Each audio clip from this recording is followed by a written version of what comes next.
And in today's video, we're going to be covering a simple little basic card trick that you can impress your friends with just using the principles we've discussed in part 1 and 2 of the key cards title video. So here's what we're going to do, and I'll just go right into it. We have the cards cascaded like so, or it could be spread throughout, riffled. Let's do a riffle. We ask the spectator, again, no break.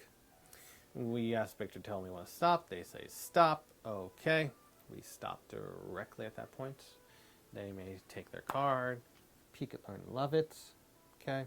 And we shall say, toss it, we'll say about here.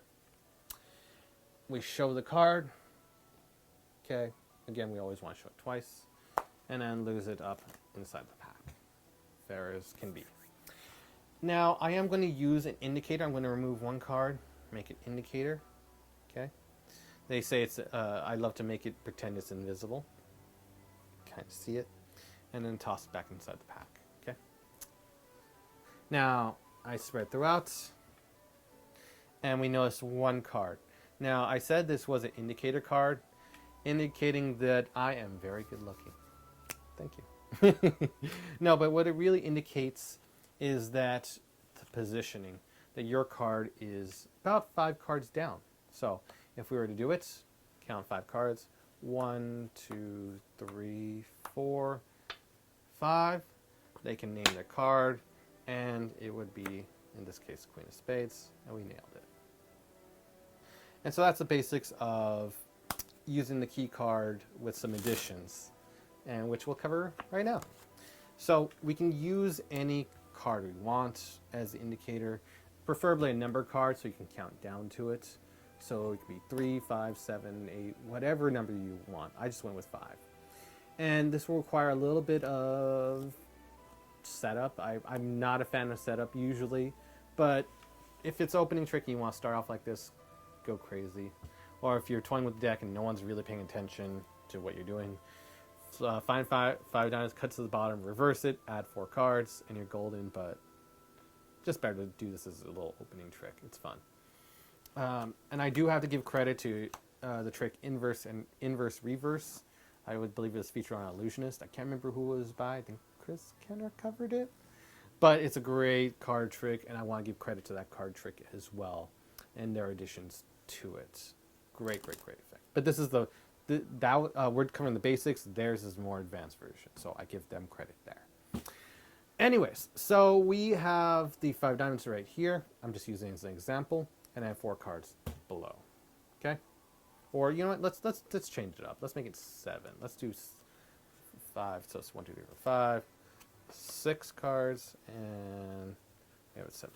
Now, if you want, I should mention this one part. This is important because you could do this with this effect. If you want the card to appear on 7th position, then you only have 6 cards. So 1, 2, below 7. So 1, 2, 3, 4, 5, 6. And we've got that. Okay. So, and let me make sure my mic is going correctly. Okay, we're going good.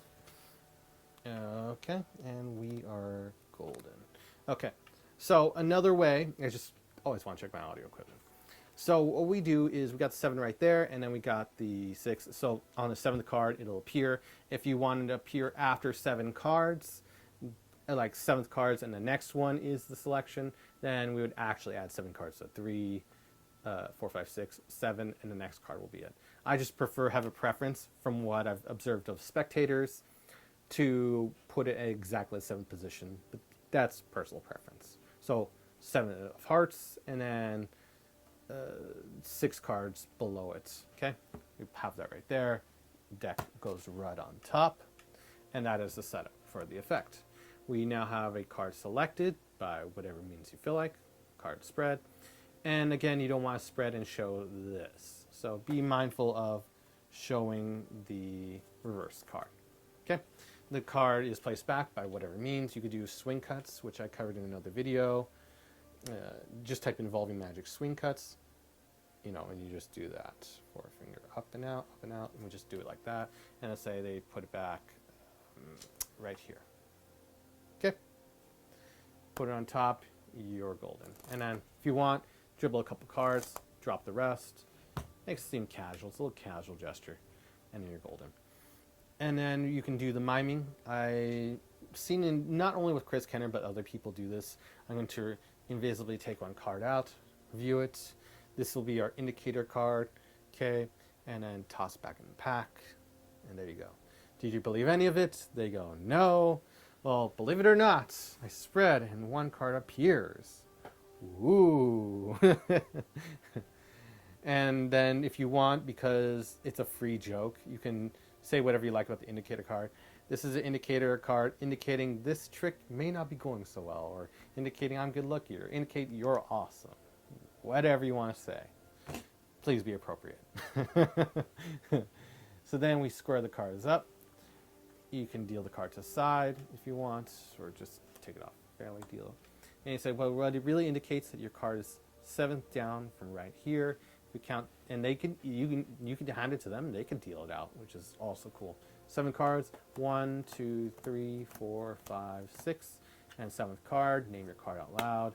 In this case, it was 5 of clubs, and we got the 5 of clubs, and that's the effect. It's just a simple, powerful little thing, and people go, I want to see more, and then you can do this in rapid fire with multiple little effects. Now, I did see this particular effect because, you know, it's a basic little one. Eddie Fector was known in his book, The Magic of Eddie Fector, was known for doing multiple quick tricks like this in quick succession, as was Matt Schulian from, I believe they're both from Chicago. One was from Chicago, one was from Buffalo, New York. Great entertainers, as well as Heba Haba Al. Oh, I'm raised in bartending style magic, so those are classics on what I was raised on. But they would do a bunch of these little effects, and they would build in a high impact, because it's just like, oh my gosh, and they select another one, it's the same one as before, oh my gosh, and everyone's just like rapid fire. It just happens. It's fun, and there's something cool to do about that, rather than just doing a 7-minute trick where it's just long and it builds into the ending. These little rapid fire things do have their place, at least in the beginning, to build towards a bigger moment. And it's just great having fun with them. There's, you know, there doesn't have to be a huge plot line to it, but it's just fascinating, and just creates this little whimsical feeling like, oh, he's really good. Oh, this is fun. I like this. And that's what people want to be around. Just a fun, quirky experience in certain cases. Everyone's different, but I throw it out there. So this is the spelling effect, spelling to a card using a key card as an indicator card. So with all that said, I hope you enjoyed the effect. My name is Dan from Evolving Magic. Hope you have a good one. Like and subscribe, and see you in the next video.